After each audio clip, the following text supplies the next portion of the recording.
Hilo mlijue. Maana yake sehemu zozote ambazo kumejaa giza zinamilikiwa na shetani. Aliyefanya zile sehemu zistawi ni mwanamke. Maana yake baa yoyote itakuwa na wateja baada ya mwanamke kuwepo. Mimi sijawahi kuona wafanyabiashara wa baa wanasafiri mikoa na mikoa kwenda kuchukua wanaume wa kuja kuuza baa,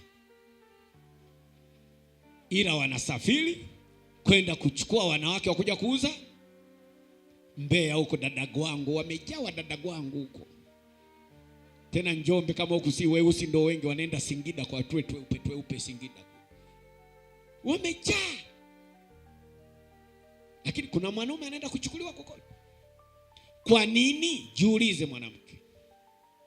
Ni namna gani wewe ni wa thamani katika kufanikisha kitu? Kwa hiyo Mungu amenituma kwamba wewe ndo uamue. Mungu anataka kukutumia kwa sababu alikuumba kwa kusudi ili utumike shambani mwake, sio kwenye mabaa. Injili ya Yesu ya ufufuo inatakiwa ibebwe na mwanamke, sio mwanaume. Tunaposema kuzaa au kuzalisha, we mwanamke ukiamua kumshika Yesu ambaye ni Kristo, manake wengi watazaliwa, manake wataokoka. Achana uzao wa tumbo wa kuzaa. Kuzaa ni neno pana. Na nikaenda mbali nikasema bilionea yoyote duniani kazaliwa na mwanamke.